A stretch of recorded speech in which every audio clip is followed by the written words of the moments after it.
Hi there, and welcome to episode 67 of the Analyst Brief podcast, brought to you by the Cyber Hut. My name is Simon Moffatt, I'm founder and analyst at the Cyber Hut. And with me as ever is co-host Mr. David Mahdi. David, how are we doing? Happy New Year. Happy New Year. Hello, Simon. I'm doing very well. Got over a little bout of sickness, but here ready to go in the new year. How are you doing? I'm very well, yeah, similar thing. It's, New Year though, so we're not wearing our fancy Christmas headgear, hasten to add, for those who are listening and not watching. But it has been a very nice festive period, other than, as you say, the sickness and the flu and all that sort of stuff. But it was nice to get a bit of a digital detox away from podcasts and the internet and writing reports and all that sort of stuff. But as always, it's always great to be back, and it's we are, I guess, second week, I suppose, of the new year, 2026, and it already seems like the wheels are moving fast and everything's changing already, and it's exciting stuff already, I think. What would it, it's like, you normally say out like a sheep, in like a lion. It's like we went out like a lion and in like a lion or whatever. Maybe it's like a double lion. We've got an AI lion and a normal lion. AI so lion. Yeah, exactly. Double lions. But as always, look, the sector, identity, security, everything is moving at the speed of light, which is both exciting and a little bit frightening, I think, if you are within industry trying to keep a pace of technology and the benefits it can do and the challenges it brings. There's a lot happening, and we're going to try and cover a few little things today, and not necessarily predictions. We've done a bit of the predictions at the end of last year, but I do want to extend a little bit on that and where we see a few areas for technology consolidation, which may help or hinder the buy side. I don't know whether consolidation makes things easier or not. I don't know, but I guess let's start off with one of the early acquisitions of this year, and there have been a few actually, but the one that really sort of made a few more headlines than others was Signal going into CrowdStrike. Now, I'm not going to go and explain who CrowdStrike are. Everyone has the Google and other AI-powered search devices to do that, but obviously CrowdStrike, a big beast. Not really an identity player. Let's be clear about that. They're not traditionally seen as an identity and access vendor, but the last 2 or 3 years they have altered and added in identity-centric components to their what I guess it used to be their endpoint detection stuff, probably more XDR and threat intel style stuff. Now, obviously, they're massive. They've got a lot of software, a lot of capabilities, and they make acquisitions pretty regularly. We did a research note on this last week. I think it was about a dozen acquisitions they've made in the last 10 years. So it's pretty active acquisition territory. Not many of those acquisitions were identity related. So they have gone into a definitive agreement to acquire a company called Signal, SGNL, without the sort of street talk. Signal, there, no vowels in there. Signal.ai. And this is the second part of this, which is it wasn't part of the press release, so we don't necessarily know the numbers, but the numbers that CNBC and other financial outlets have written down, or at least published, was $740 million, which is a lot of money. Congratulations to Signal for any acquisition is good. I think everyone instantly looks at the numbers, but irregardless of the cost, building a company 4 or 5 years old, getting it sold out to a big chap there is hats off to them. It's a very difficult thing, and I've been through a couple of acquisitions. It's a stressful time, and I'm sure the Christmas period was equally stressful for them. So Signal, for those who don't know, they're sort of, I guess 4 or 5 years ago, they originally in the authorization space, so access control, and their sort of view was to try and make that more dynamic, more continuous, and more real time, which has always been an issue with identity in general, in the sense of it's very static. We build things, role-based models, policy-based models. You do something on a Monday and then you sort of leave it and never revisit this stuff. And obviously identity is continually changing. So they've really invested in their narrative this past 12 months to talk about things being more continuous and more dynamic, and they're involved in various different standards there in its sort of access control, risk-based shared signaling world. And they've built a good story, built a good narrative, got some good case studies. totally complementary, I would say, to CrowdStrike. So I guess, Dave, bring you in here. It seems like a complementary sort of move. Is it surprising how old they are? Sort of 4 or 5 years old, or is this basically a good level of maturity, do you think, to be acquired these days? I think that's an interesting one that I'm still kind of computing.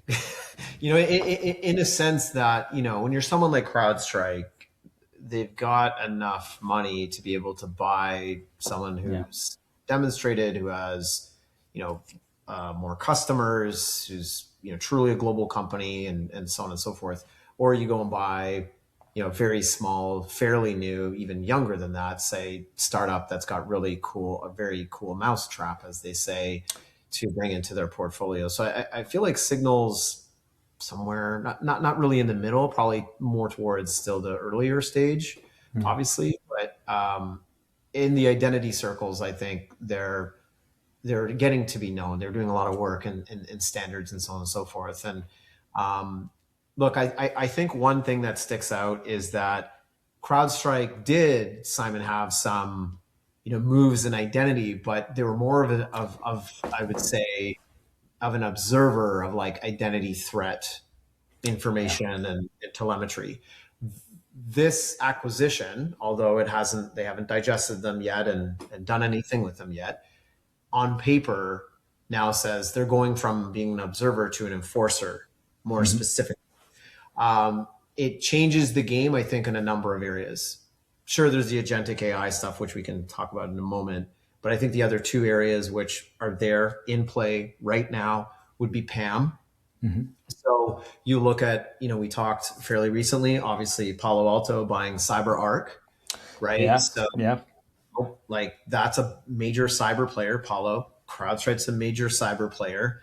Now they both have identity, but specifically PAM. So the privileged user, in my view, right, and we've talked about this in many episodes, when you think about it, should PAM actually exist? In and itself, on the surface, PAM should just be identity and access management, right? Like, here's a user, you give them rights and entitlements, and you adjust them, you take them away, you adjust them, you take them, right? Like, what's the difference between a privileged user and just a normal user, right? Obviously, there's big differences, but the fact that we've created a whole like market segment just for those subset of users, when you just think about it, if you're brand new to this space, it seems kind of strange, right? So I think CrowdStrike and saying, look, it's not, look, it's good to have that distinction, of course, but maybe now we can bring another layer of kind of, this notion of just in time versus static. So I think both of them, Palo with cyber and now CrowdStrike Signal, and what they can do, I think that changes. And I think the other piece is it's also a very strong, pun intended, signal to the industry, again, that identity security is a big deal. It was always the missing piece in cybersecurity, as Simon, you and I have talked about for years now. But what does this actually mean, Simon, in your view, to Okta? Because I think this is a direct bang to an Okta and a Microsoft, right? Because it's like, hey, Microsoft comes in and says, we can give you all this stuff, right? If you're E3, E5, we can give you all this stuff, right? And some customers that works, and others are like, we got these use cases which maybe it's not fully suited for. And that's where like a CrowdStrike or Apollo comes in and says, we can do that. Or an Okta is like, hey, all we do is identity, right? Yeah. But what happens there? Because the customer is going to look and go, look, CrowdStrike's going to give us, let's just say in theory, 90% of like what you are offering Okta or what you are offering Microsoft with Entra. Like, do we just stay, or do we like what CrowdStrike's doing here? So I don't know. What do you think there? Because that to me is like really the biggest thing.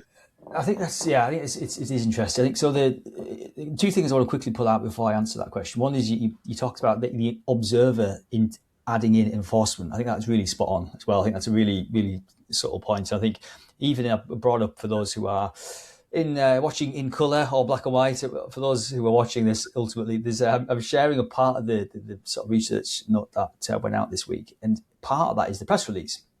Now, within the press release, it sort of echoes that in the sense, what will Signal do for CrowdStrike ultimately? And it says, look, Signal is this runtime enforcement layer. Now, we, I guess, all in the identity space, we sort of know where data sits, where the enforcement angle sits, and how that needs to be joined together and fulfilled. But I think it's a really, really important thing, because if you go back sort of 10 years ago and you talk about endpoint security world, and you're sort of looking at what's happening on a laptop or a desktop, or whatever, and you sort of limited a little bit about your sort of countermeasure. It's typically you're focusing on that device at that moment in time. But obviously, what's happened since then, everything's become even more fluid than it was 10 years ago. And identity, as we know, maybe biased perhaps, but identity is this sort of the normalizing factor, if you like, between the authentication authorization, the device that you're running through, the network you're running on, the data or the transaction you're trying to gain access to. It's the access flow, the information flow through there. Now, I think clearly, the likes of CrowdStrike, hugely smart, hugely successful. They have access to that broad array of all of the interactions that are happening. But ergo, you need to have areas where you can enforce, respond, apply countermeasures, and do something of disruption. So again, we all talk about identity. We talk about the identity attack surface or the identity attack lifecycle. And again, if some bad stuff's happening, you want to have a broad set of capabilities to respond.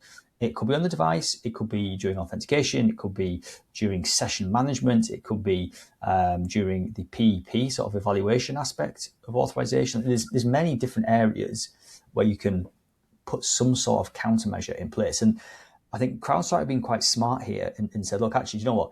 We do have all this other stuff, but Signal, we're very clear here, is going to be this access control enforcement. And yes, they've talked about NHI and they've talked about agentic and that sort of future stuff, I suppose, albeit future which is rapidly on many people's doorsteps. But it's that enforcement thing, which I think is a really good thing. But I guess back to your sort of point around the competition thing. In the scrolling down here a little bit. So obviously, CrowdStrike have been around for a long time, and you mentioned Palo Alto there as well. Now, the sort of competition Venn diagram, if you like, is huge for these companies. You mentioned Microsoft as well, and you could also probably chuck in maybe Amazon and Google to a lesser extent, because you have to think of the competitor's competitor. So by that I mean let's take Palo. So you've got Palo in there, and you've got Wiz, and then Wiz could be then Google. And what stuff does Google have? So there's this huge sort of overlapping Venn of competing and complementary technologies here. And I think, what does it really mean? If it was me, the deal's close or is going to close in, I think it's the start of financial year 27, so whatever, a few months' time. Is Signal going into CrowdStrike going to make a material difference to CrowdStrike from a personnel revenue? Not really. Signal's 60, 70 staff or whatever. But what it will allow CrowdStrike to do is go back into their existing accounts and say, do you know what? You're really happy with us, hopefully. We've now got this access enforcement stuff, which maybe you didn't have or think you needed last time. We can give you that. And I think, as always, with the sort of bigger dinosaur T-Rex acquisition, where you've got this big, huge monster of a company, they can just go back to all of their existing accounts and say, we've got this extra stuff. Are you interested? And it's allowing them to cross-sell, keeping existing customers happy.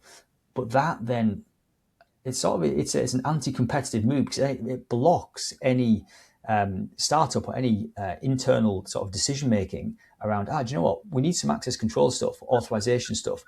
We could go with a startup, or, as you've just said there, right, do a bit of a Google and say who has access enforcement, or pick out the keywords from Signal there around CAPE, around shared signals, around whatever. Who does that? And suddenly you're then opening up that decision making to a whole host of identity vendors who all do authorization, policy-based access control, adaptive access, all that sort of stuff, which could be Auth0, it could be Okta, a bit the same thing, you know what I mean? It could be Ping, it could be Plain ID, it could be Styra, the sort of remnants of that. So in my opinion, it's sort of saying, look, if you are a CrowdStrike customer, you're sort of stopping that decision-making from happening, and it's the risk of saying, actually, okay, we'll do a proof of concept with open fine-grained access or whatever from whoever, Auth0, pick an example.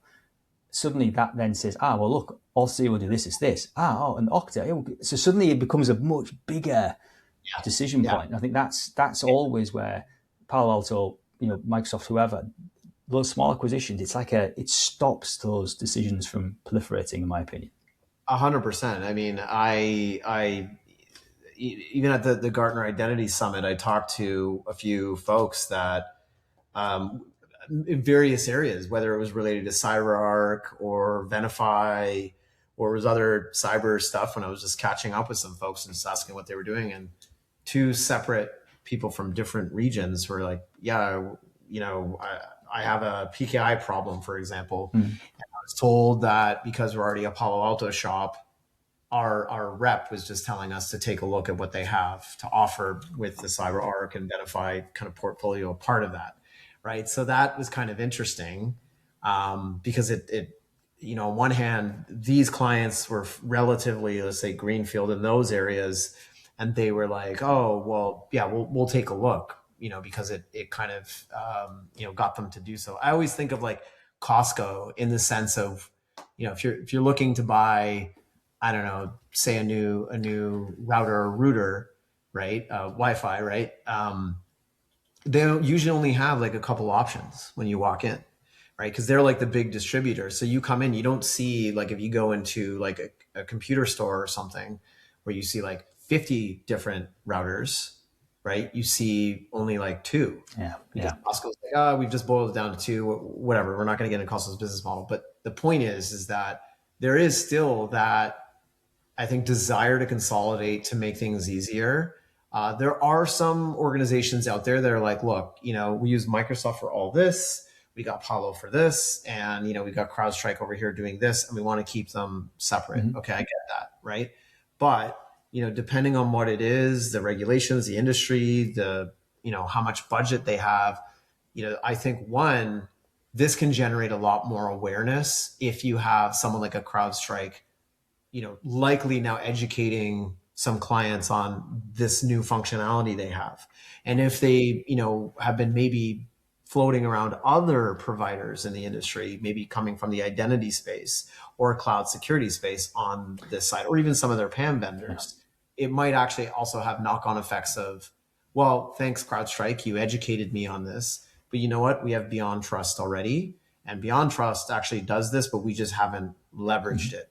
Right. So I think there'll be some of that, but I agree with you in the sense that at the end of the day, and why I brought up the Palo Alto thing and those clients I talked to, is that it's just, sometimes it's just like, you're making it easy for me to purchase. And last thing I'll say is, like, when a lot of vendors in particular seem to underestimate IT procurement. Mm-hmm. Like, they very much like, we'll focus on the practitioner. Totally get it. We'll focus on, the CIO, the CISO, what they need. And, we'll look at our competition and, what they're doing. And then we'll talk to analysts to see what analysts say, and we'll build our products, right? And that guides a roadmap. A lot of folks underestimate IT procurement and how much pressure they put on the buyers internally to say, like, hey, why are you spending X amount of our budget on this solution, where I just looked at all this Microsoft stuff and Microsoft looks like they do all that too. So we already have these. So there's so many times, Simon, I've had to, like, help practitioners make that argument to say, no, we're going to go, let's just say we're going to go with a dedicated best of breed vendor that just does, rights and entitlements, or just does, non-human stuff. And even though Microsoft or Palo say they can do this, it's only 70% of what we actually need. So I think there's going to be good pressure, but I think it will put some pressure on some of these other smaller vendors to then say, you need to now truly show your differentiation, but sell to IT procurement too, because it's going to be hard to sell against these big platforms when they start bundling it in. And there's the two bits to unpick there. I absolutely 100% agree. I think something like authorization specifically, it's a difficult sell. And when I was at ForgeRock, and even before that at Oracle and Sun, we had authorization capabilities, policy-based access. It's a difficult thing to sell. It's not authentication. It's not MFA. It's not IDP or single sign-on. It's potentially, maybe you're migrating homegrown apps or apps which have customized authorization and access control. It's rarely a like-for-like shift. You're going to have to do business transformation. You're going to have to understand real fine-grained technical things. And we now have a whole array of different authorization standards. How many business units, right? As you're gonna have to. And that's sort of the next thing. Well, once you get it working effectively for one app or one business unit, you want to then, it has to be repeatable for the economies of scale. Now, the point I want to make is that's hard, and that's hard to scale if you're a relatively small startup, 60, 100 members of staff. So by design, you need to partner that stuff out. So two ways of partnering. Obviously, you can go with the sort of GSIs and the boutiques to do the heavy lifting of integrating and knitting together the actual authorization logic itself and the technology ecosystem. And it's the tech ecosystem which is really acting as your pre-sales vehicle, because it's a relatively easy way to scale. So I guess back to the sort of CrowdStrike thing, suddenly, I don't know how many major account execs with CrowdStrike, I'd imagine probably more than a dozen. It is a huge number in every globe, every region, public sector, private sector, FinServ, whatever. So suddenly, a lot of that, maybe this first 12 months, and I did this when I was acquired into Sun a long, long time ago. We did the Value role-based access control acquisition. And if I'm honest, for 12 months, you're enabling the Sun Microsystems sales machinery, really, because it was huge. It was brilliant. You'd be enabling localized sales and pre-sales about what this tech is and how they could then attach and cross-sell into their existing identity projects. And I think for the likes of Signal, it just gives them this huge multiplier effect around getting this into existing CrowdStrike accounts, which, back to what you were saying there, for 80% of the use cases, it may well be enough. If you need something specific, whether it's on the identity or the access control perspective, you may well need to go back to the market and have a look. But CrowdStrike probably thinks, 80%, this is going to work, and it's brilliant. And it's a differentiator for those existing competitors in that sort of little bubble I had listed there, the sort of existing, it gives them that edge there. Yeah, just add on your point too. It's not just a direct, it's also CrowdStrike's partners too. Because now that they're like, we have another opportunity to sell. It's another It's another reason to knock on the door and say, hi there, Mr. CISO. I've not spoken with you for 6 months. Look what we've got. And it just, it keeps that machinery going. A couple of things I just want to pull out, though. You mentioned about sort of Okta and Microsoft. The two I do want to bring out are Cisco and Sophos. Now, everyone's like, Sophos, what? So Cisco, obviously, we know Cisco again, and they've, I'd say they're on a similar path, actually, with CrowdStrike, not competitively, but I mean around their journey to talk about identity more and more. And they made the Duo acquisition quite a while ago now, really, and they made acquisition of a company called Ort. We've spoken about those guys a few times over the last couple of years, and probably one or two others. And they then have now a dedicated, I think they call it identity intelligence area on the sort of microsite of Cisco, which obviously is huge, but you Google Cisco identity stuff and look in their SEC filings, its identity is appearing more and more. So again, they realize and appreciate from their existing customer base, people are talking about zero trust. What's this identity stuff? Okay, authentication, right? We've got Duo, do that. What about ISPM? What about ITDR? What about whatever comes next? So again, very similar sort of plan now with Cisco.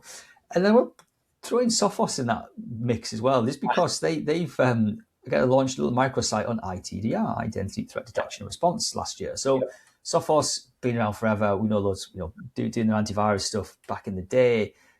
That's not really a thing anymore, is it really? These days, it's a very different world to installing antivirus and scanning floppy disks and stuff. So they've adding in identity in there, and that just seems a very big sort of turnaround for what they're doing. So I guess the point I'm making is, I think a lot of these big established entities, are they suddenly going to compete with Okta? No, probably not. But they all add in identity. And I think that makes a nice integration point or a nice pathway to maybe extending and expanding. I think just back to what we've said all along around cyber and identity just becoming so reliant upon one another. I think it's it's a nice nod to that. Identity is really becoming the central fulcrum for all of these cyber technologies, I think. I mean, when you really think about it, it's like, Sophos being a traditional antivirus player a long time ago, Cisco being a traditional network provider, right? Switches, all those types of things.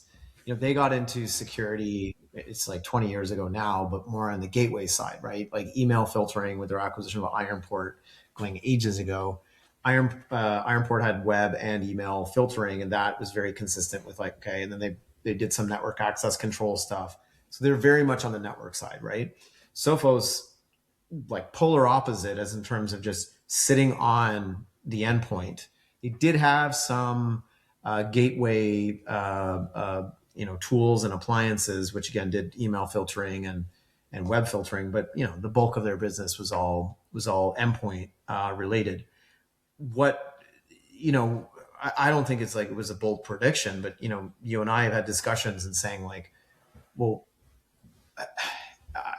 if I'm going to just reframe it this way, I have a very strong sense, and I didn't call it out in our predictions podcast, but just even discussions I've had all last year and coming into this year, I really feel like we have exited the trough of disillusionment, if you will, and we're entering the slope of enlightenment of zero trust. And what I mean by that is, just like cloud, when we talked about it 15 years ago, everybody was plastering all over their websites, but honestly, people didn't really know what it was. It wasn't until we had SaaS, PaaS, and IaaS, we defined what those were or are. And now we're like, oh, Simon, what do you offer? You're like, it's SaaS. We run the app. We do all this. You just load it up in a website, and we have a mobile app. It's all hosted, done for you, right? So we know those distinctions. With zero trust, I think we went through that. It was just like Forrester kind of came, defined it, but it was like it needed a verb. Gartner came along and said zero trust network access, but that's good. But then it made it more on the network.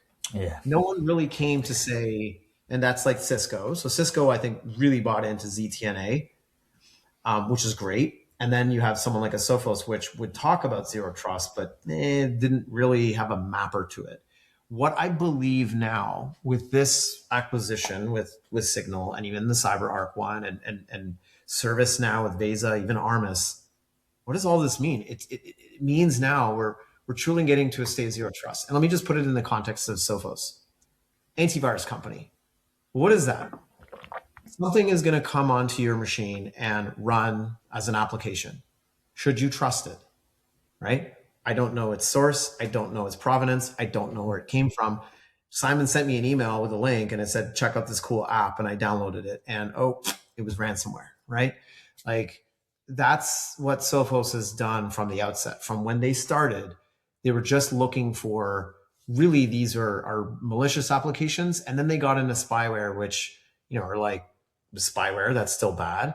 And then there's even apps that they call PUAs, back potentially unwanted applications, PUAs, right? But you look at that, and then you look at Cisco taking a fleet management network perspective, trying to keep the bad stuff out and the good stuff in and let things and people access what they want. Hold on a second.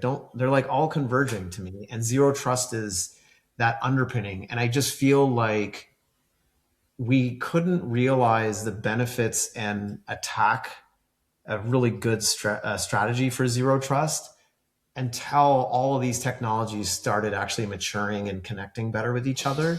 And I feel like we're not there. I don't want to say we're there today, but I feel like these moves of identity, endpoint, and network kind of coming together are the beginning of, I think, this new era of cybersecurity, which is, I could just scratch it and say zero trust, right?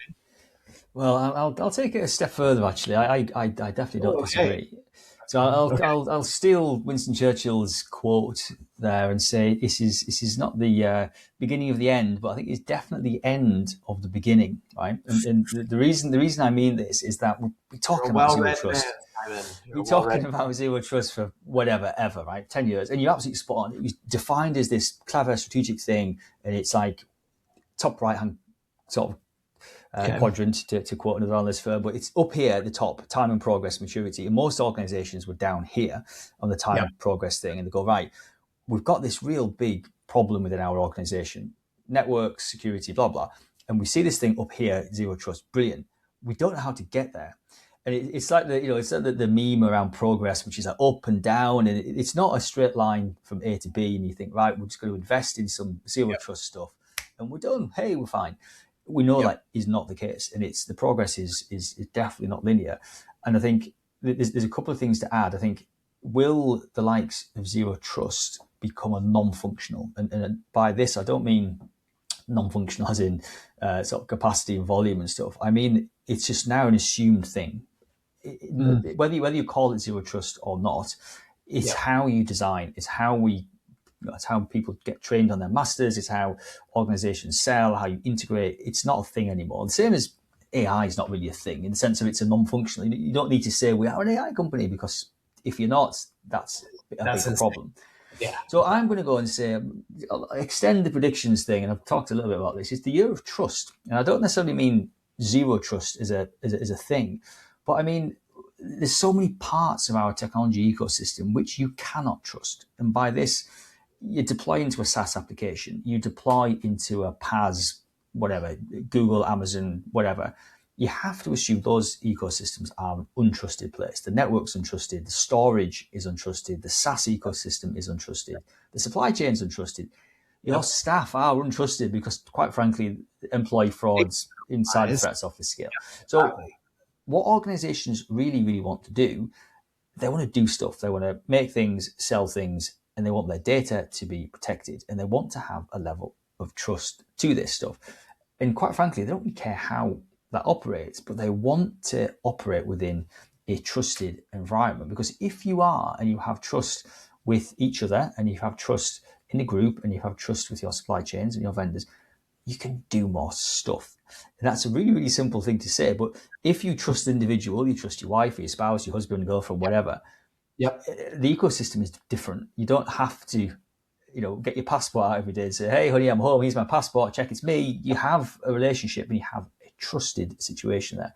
And I think we're definitely going to see some real big assumptions around trust in the next sort of 12, 18 months. There's geopolitical stuff, yes, but the whole data ecosystem to me is the protection mechanisms are really going at the identity and at the data or the transaction if it's B2C and that fraud thing.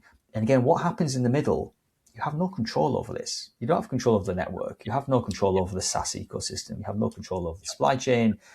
But what you do want to do is sell more, share more. It's like the really big, quite fundamental sort of building blocks there. And I think we're getting to a point where a lot of these things are, I hate to say commoditized, but they're becoming integration decisions, not strategic decisions. And it's like, well, okay, I can't trust my laptop. I can't trust the network I'm on.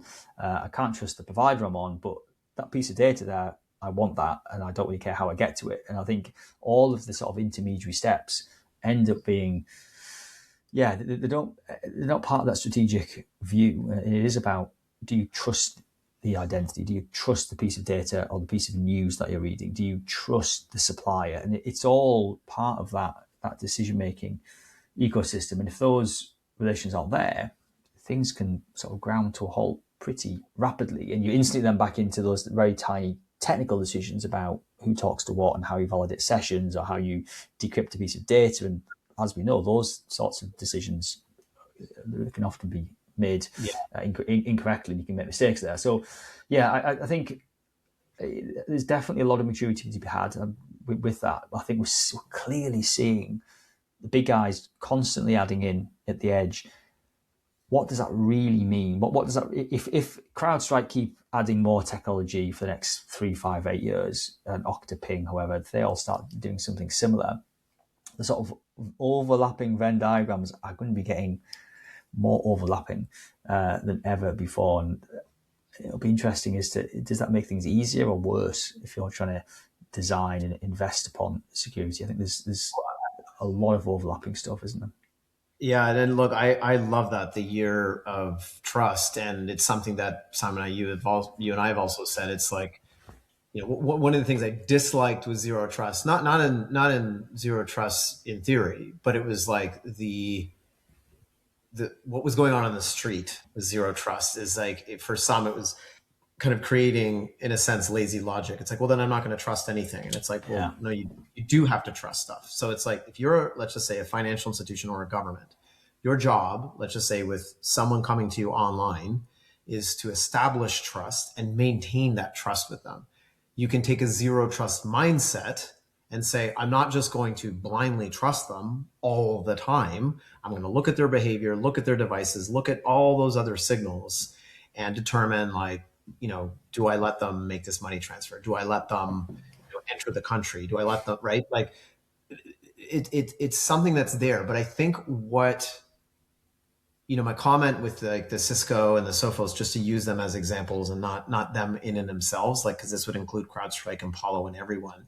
It's like anything that, like you said, you're a company, you want to make stuff, you want to sell stuff, or you're a government, you need to serve your constituents and take in tax dollars and pay out, taxes and all that. At the end of the day, if we can't trust anybody, like, nothing happens, right? Yeah. Second, you don't trust a currency, what happens to those countries or those jurisdictions? They collapse, right? We need, and like, that's all a dollar bill is, or a pound, or, US dollar, Canadian dollar, Australian dollar.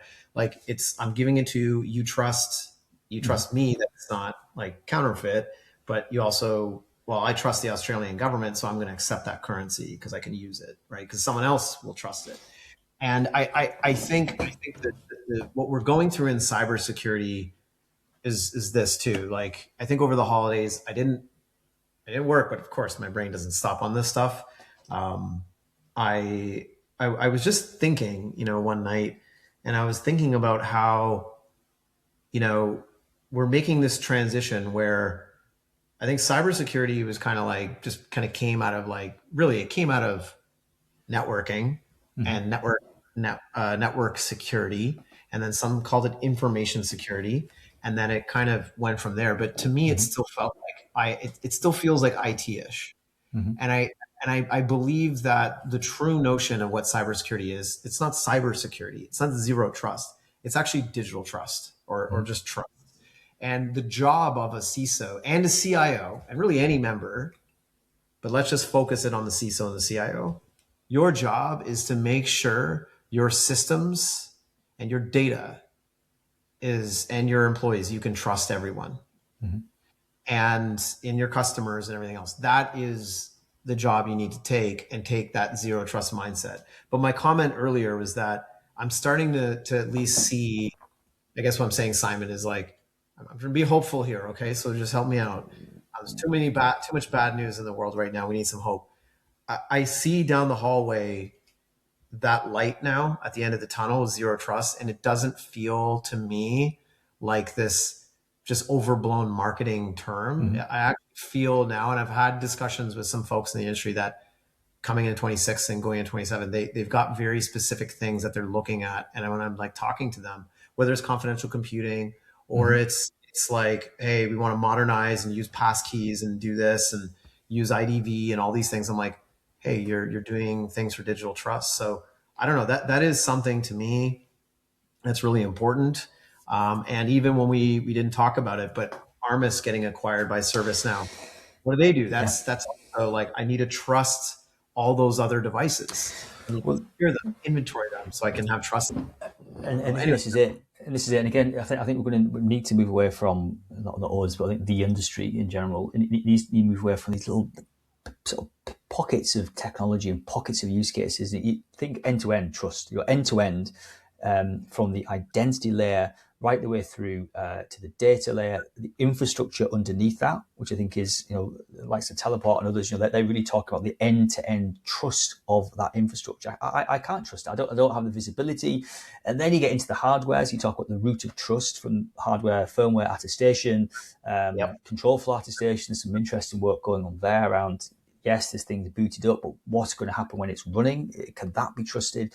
And then you go back into the storage, and then obviously you mentioned confidential computing there, and the ability to say, look, actually, do you know what? This piece of data I've got here, this data pen thing, that's really important to me. Now, I can't I can't trust where that gets processed. So whether that's in a PaaS, in a SaaS, third parties that need to have access to this, but that's really important to me. And again, if you think of the end-to-end threat model, which could attack my piece of data here, that's going to go from the identity, the storage, right the way down to the hardware, to the firmware. So it's a huge Maslow hierarchy of trust there. And I think I'm hoping we are going to get to, you start moving away from those individual technical configuration items, and you say, look, right, okay, I want end-to-end trust for my people, for the data, for the hardware, all of the software interactions. And it is definitely a 3D sort of matrix there, and it's hopefully not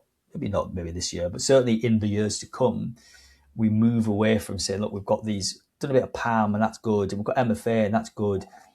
It's just like, okay, well, so what? You need to have that end-to-end view, the end-to-end threat model of all things that could go wrong. Can you trust that? Can you trust this process end-to-end, cradle to grave, from the identity, the piece of data, how it's been accessed, where it's been run, where it's been processed? And I think that is it's a complicated conversation. I'm not saying it isn't, but the output of that is a much more sustainable security model. It's not just a case of, right, well, I've done PAM, I've done MFA, I've done some zero trust stuff. Yay. And yeah, but you get breached. And you're probably being breached. And you don't even know it because you haven't got the cement and the visibility. So end to end, talk about that is an end to end processing thing. I think that's a much more serious conversation. I think one thing I'd add in there as well is, we talk about trust quite flippantly. Maybe we have done here, I don't know.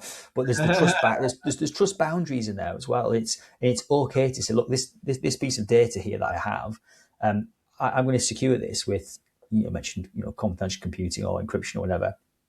I don't have full control or visibility over everything else. And that's a boundary which I'm prepared to accept. And if I give this to you virtually, I can pass it across there to you.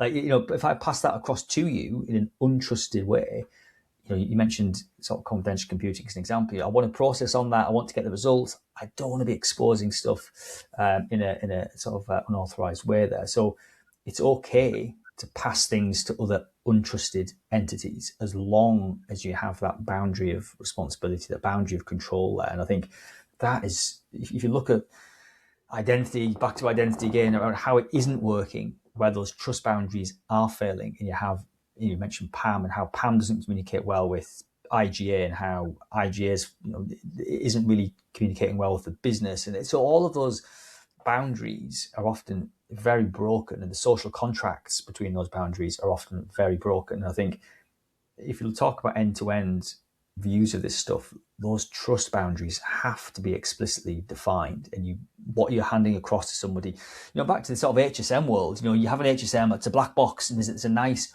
contract there between my app and what the HSM does. And maybe I present it with a piece of encrypted data and it decrypts it for me, but I never get to see the keys or whatever else. So it's a nice controlled boundary between where our data is going. And maybe that was a bit of a total segue. We've opened this huge can of worms, as we always do about stuff. But if we sort of zoom out a bit, I think absolutely, the big guys are going to always buy small guys. It seems to me, I think there'll be loads more consolidation in 2026. I think there's a whole host of NHR vendors, ITDR vendors, ISPM. I was just going to say, what do you think? What do you think? You don't have to name names necessarily, but what do you think are like kind of the bigger categories that are, risk isn't the word, but that are likely to be acquired? What categories, Simon, do you think? Yeah, you mentioned what's going to happen to Okta and Microsoft, these sorts of guys. I think there's definitely going to be consolidation around identity security in general. Now, identity security isn't necessarily one area, as you all know. There's a great book on that topic somewhere, where my book's gone somewhere. Future of identity security. It's a massive thing, but it's the sort of topic du jour at the minute, isn't it? So, your CrowdStrikes, they mentioned identity security in their press release, and you could go and acquire an IGA vendor and then equally talk about identity security. And you could also go and buy an NHI vendor and talk about identity security. So I think there's a lot of identity security downward investment going to happen. So back to your sort of non-identity organizations, there's loads of them. Pick any of those big platform technology providers. They're probably going to go, do you know what? Signal, okay, well, that's identity. What does that do to CrowdStrike? Suddenly you might see considerable consolidation, I would imagine, in things like NHI, specialist agentic AI, ITDR, in the sense of looking at the behavior monitoring of identities. So I think ITDR is quite a big, broad thing, but looking at the behavior of B2C, B2E, NHIs and workloads in there as well. I think there's a number of specialist startups in that area. So I think there's nice little pillars that if you acquired, if you're a big dog technology provider who isn't known for identity per se, you add in one of those guys, 50, 100, 300 million, you're instantly into the identity security world. And that I think is going to be much, much more common. And I'm not going to pick on particular vendors. That's buy me a beer and do that offline. But I think there's definitely those sort of categories where there's been some real innovation made. I think we'll see maybe up to 10 changes this year or next 18 months or so. And you think we are definitely going to see this identity security investment. They're not all competing. I'm not saying they're all going to be competitive to Signal, but I think they're all going to have identity security in that strap line to empower the likes of the ServiceNows or Cisco's or whoever they are who aren't traditionally seen as operating in that space. So it might just give a bit of a number of startups in that 0 to 3 year category, Series A, Series B, just polishing themselves up a little bit, just say, look, well, we do a bit of identity security stuff, part of that jigsaw. And again, if you empower that into a much bigger organization, that's it's an accelerator, it's a catalyst to continual growth. So yeah, I think NHI, I think some of the specialist agentic security players, definitely identity behavior stuff. We saw Resonate going to Silverfort a year or two back. We've seen a company called Breeze Security. They went into Jump Cloud relatively recently. So there's stuff happening in that behavior monitoring space. Definitely see that. I think authentication, every week there's a new authentication provider. It's a very, very saturated space. But strong authentication for the workload NHI space, that's another interesting one. We talk about MFA for people or biometrics and passkeys or whatever. How do you do that for services and processes? So it's often reliant upon certificate lifecycle management and crypto challenge response there. But do we need to have that sort of wrapped up and looking at like some Spiffy and Spiral for immediate attestation and then having some sort of repeatable thing there? So all of those little pockets, I think, wrap up into that identity security thing. And I could definitely probably list 10 vendors who I could see getting polished up quite nicely and appearing for a couple of $100 million. I mean, it's an interesting, I agree with you, because I think it's just one of those areas where there was a lot of excitement and, a lot of, startups coming into the space of ITDR and NHI. Then of course with agentic AI, very similar trajectory and some overlap there. There's definitely a Venn diagram for sure where they overlap in each area. I mean, I think some of them, like, look, when you look at the markets, it's not exactly favorable to IPO. You look at a Savient. I just assumed they were ripe for IPO, but instead they did a big raise at the end of the year. We talked about it in our podcast. Yeah. And then of course with it was interesting. The big players, have a consistent track record of making acquisitions, but it seemed like there was a period where they kind of just slowed down and they weren't making any big acquisitions. Like, Microsoft, I haven't seen them. I mean, correct me if I'm wrong, right? Google obviously has played their cards with Wiz. Amazon, haven't seen anything with them, right, of recent, unless, again, I'm missing. In your IBMs, I haven't seen IBM make any moves, right? And, these were players that had consistent M&A. Yeah. But I think we're at a point now where these moves, the one made by Palo and Google last year, were the big tent poles that I think, like the sun creating a gravity well, right, is pulling, I think, everything in. I think that is going to be really interesting. Because again, I'm also thinking about your Asterix, your Oasis, your tokens, your, like, a lot of those really innovative vendors in that space, and your Entros, and they're doing interesting things, but like, it just seems very, very, very like fiery and competitive. And it just feels like if a player like an Okta just came in and said, okay, we've got the human side down, right? We want to get more into this space and we don't think we can build it out. Maybe let's just go ahead and snag one of those players, keep them separate, right? Do some very tight integrations between the two, and then start looking at how you have the platform unify over several years, right? I could see that happening. But again, is 26 going to be the year that happens, or is 26 still a building year for the NHI space and agent AI space? Yeah, possibly. I mean, just to wrap this up, I guess, I think it always boils down to a couple of things. One is who has the budget, and I don't mean the budget of the acquirer. I mean the budget within the industry. So who's going to buy? If you buy an Okta, for example, is also the same team that's going to buy the NHI? Or if you buy CrowdStrike, do you also buy authorization? Probably not, as we've discussed. So it's all about who's going to buy, who's going to operate the stuff as well. They're often not the same people. So all the companies with the top level domain .security, you'd imagine they're probably trying to sell into the CISO, but it might not be the CISO's hierarchy who makes that stuff work. It could be DevOps, it could be application engineering, it could be identity, who knows. But like the buying persona, run operate persona, not often the same. Do they equate to the acquirer? Is it complementary? Is it not? So I think those things are interesting. But I think again, it always boils down to, is it going to really add strategic value? I think that's the big thing. I think NHI, ITDR, agentic security, data security, computational computing, they're all hugely valuable and adding real value. But you need to have, I guess, the industry in a repeatable pattern, a repeatable buying pattern, so that they can know where that sort of value exists ultimately. But for sure there'll be more acquisitions in consolidation in the next 18 months for sure. And I think identity security is definitely a good trump card to be playing. Any more last minute comments before we close this on, Dave? No, I think we've set ourselves up for some very good follow-on podcasts. The Year of Trust. As always. Spawn a few thread spawner, just like another 10 threads, go out there and see if we can keep on top of those ones. Yeah.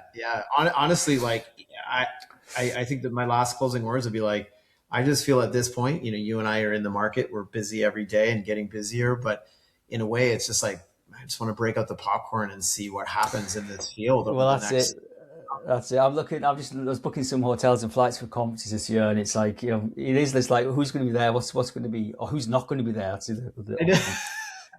Dave, absolutely fantastic as always chatting. Thank you to our audience for tuning in and listening to our discussions, our rants, and our potential predictions. This has been episode 67 of the Analyst Brief podcast, brought to you by the Cyber. Thank you, Dave, for sharing your insights. Thank you to everybody for listening, and we'll see you next time.